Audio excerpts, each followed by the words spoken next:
dentro de la destrucción absoluta de cualquier tipo de tejido productivo, cultural, económico, etcétera, etcétera, pues también el cine y el teatro está sufriendo las consecuencias, ¿no? Entre otras cosas porque la gente que gobierna este país y los que les mandan a ellos, los que realmente mandan, tienen perfectamente claro desde siempre que la cultura es uno de sus principales enemigos, ¿no? Saben perfectamente que la cultura construye mujeres y hombres libres, con pensamiento crítico, y que a través de la cultura, del cine, de la literatura, del teatro, de la danza, de la música, son instrumentos muy potentes de combate contra el pensamiento único y obligatorio que nos hacen tragar a cucharadas en este país y en todos los países capitalistas en general, ¿no? Que son el 99% de los países del planeta.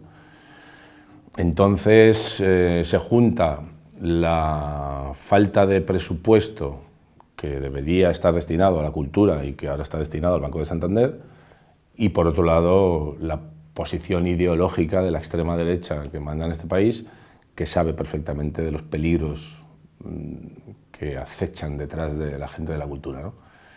Eso ha supuesto que hay mucho menos producción cinematográfica, eso ha supuesto la destrucción absoluta de las redes públicas de teatro, que era de lo mejor que se había construido en este país respecto a la cultura, ¿no? Y en este caso el teatro. Eso ya no existe. Antes podías hacer 10 funciones de teatro, 15, 20 en la Comunidad de Castilla-La Mancha, y ahora si haces 1, 2, 3, pues eres un afortunado, ¿no?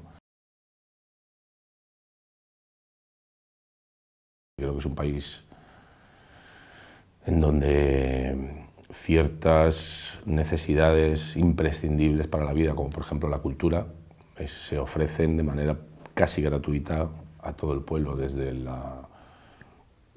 Ballet Nacional de Danza Clásica de Alicia Alonso, que en este país ir a verla a lo mejor cuesta 300 euros, pues allí cuesta 10 pesos cubanos, ¿no? Que son 20 céntimos.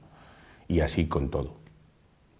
Claro, es que es cuestión de prioridades, ¿no? ¿Qué prioridades tienen los que gobiernan y el pueblo que les sustenta o les apoya o los mantiene ahí?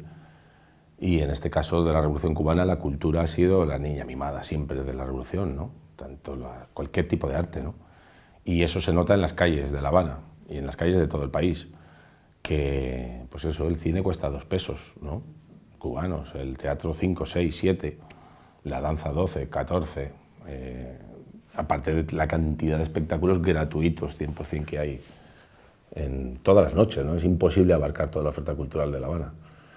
Y lo fundamental es que es accesible para toda la población, ¿no? Que es de lo que se trata la cultura. Y eso ha creado gente muy culta, gente preparada, gente que ha visto mucho cine, mucho teatro, que ha leído mucho los libros. En Cuba, en la última feria del libro, por ejemplo, para un país de 11 millones de habitantes, se editaron 4 millones de libros y se vendieron todos durante la feria del libro. Y aún así decían que este año estaba muy baja la edición, que había habido años que habían editado 5 o 6 millones de libros, ¿no? Y tú vas a la feria del libro de La Habana y ves a familias enteras salir con bolsas de plástico llenas de libros, ¿no? Que además leen, no como aquí, que lo poco que se compra raras veces se lee, ¿no? Entonces, joder, pues es que es otro mundo realmente, ¿no? Por supuesto, con todas las dificultades, con todos los errores que ha cometido la Revolución, pero en cualquier caso, en mi opinión, todos esos errores se han cometido bajo la intención clara de intentar mejorar las condiciones de vida de la población, pues que a veces han metido la pata. Aquí, por el contrario, los planes y las agendas de los gobiernos y los dueños del mundo para los que trabajan van dirigidas a todo lo contrario, ¿no? A destruir cualquier tipo de posibilidades de vida digna en la clase trabajadora, ¿no?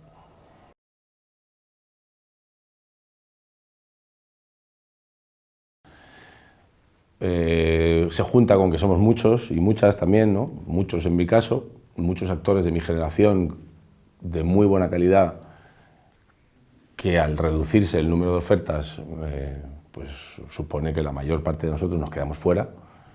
Y luego, por supuesto, el país en el que vivimos supone que cualquier tipo de implicación política en cualquier sector económico, el que se enfrenta al jefe, a la patronal, y nosotros tenemos nuestra propia patronal en el cine, que es la FAPAE, que forma parte de la COE, y que está formada fundamentalmente por gente de la derecha y de la extrema derecha también, que en su momento, cuando las cosas iban muy bien, no sé qué pasó por la cabeza compartir los beneficios económicos que está dando el cine español, y ahora que las cosas para ellos van un poco peor, lo que están pidiendo y haciendo sin consultar a nadie es evidentemente rebajar los salarios, las condiciones laborales, etcétera, etcétera. Entonces ese 21% de IVA que se ha subido a los productos culturales, los productores, los grandes productores, lo que están haciendo para empezar es rebajar como mínimo el 21% de los sueldos de todos los trabajadores y las trabajadoras de ese pequeño tejido industrial que había dentro del cine.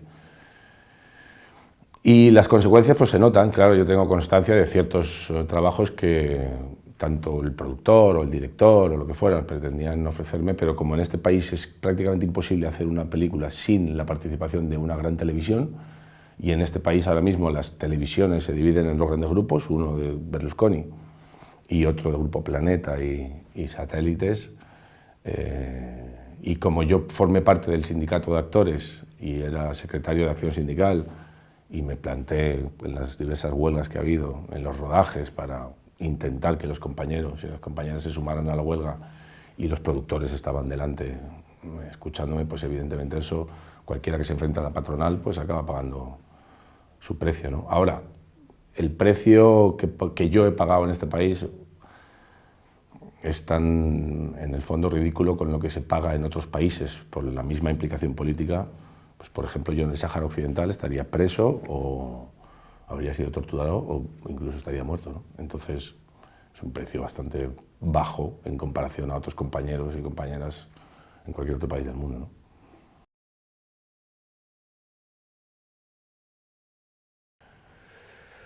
Repasando un poco cuál es la actitud del resto de mis compañeras y de mis compañeros del mundo del cine, del arte, de la cultura en general, realmente es bastante penoso y patético, ¿no?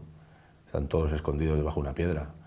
Yo lo puedo entender porque las consecuencias son duras, pero funciona mucho el rollo de yo de momento voy a mantenerme calladito porque poco a poco voy trabajando y si digo esto o digo aquello en lo que pienso, porque yo conozco a prácticamente todo el mundo del cine y realmente muy pocos derechistas me he cruzado por el camino, ¿no? Poca gente, no he encontrado racistas, ni xenófobos, ni derechistas, ni fascistas, ni etcétera, etcétera, ¿no? Son gente que tiene una mínima conciencia social, pero claro, cuando son tus propios privilegios y beneficios los que están en juego es cuando yo creo que hay que demostrar si realmente estás dispuesto a luchar o no estás dispuesto a luchar. Y les ha funcionado muy bien, porque ya podemos ver, ¿no?, en los medios en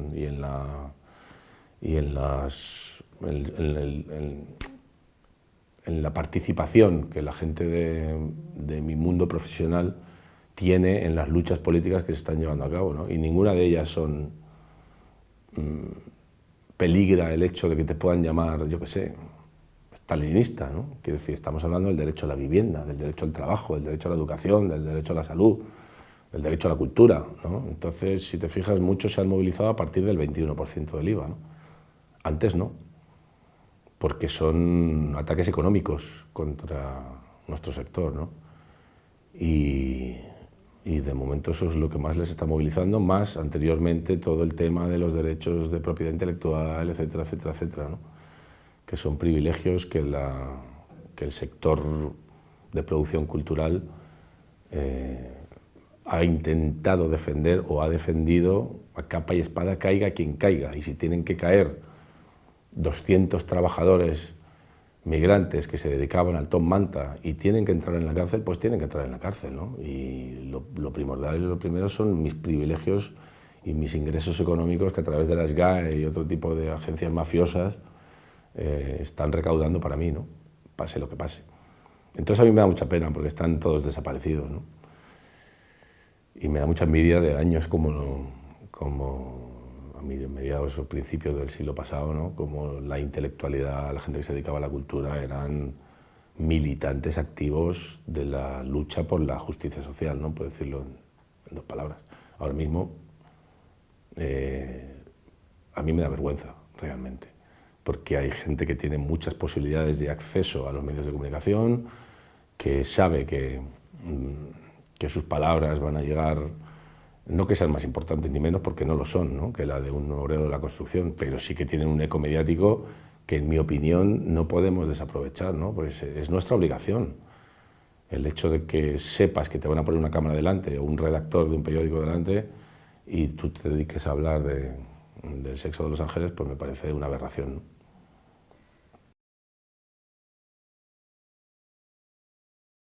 Es que es un erial absoluto el mundo de la cultura, ¿no? Siempre me preguntan, ¿dónde están? No existen intelectuales de izquierdas. Claro que existen, lo que pasa es que están silenciados, ¿no? Pero los que no lo están, que se llaman de izquierdas,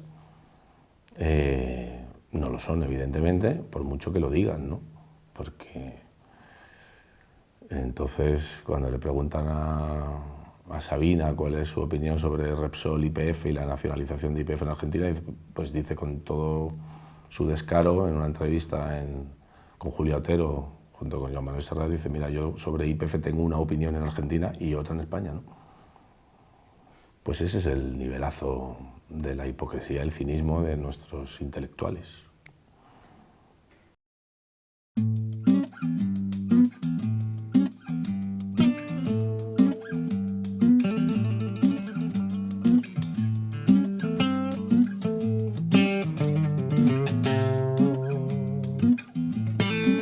Let me tell you, acoustic blues.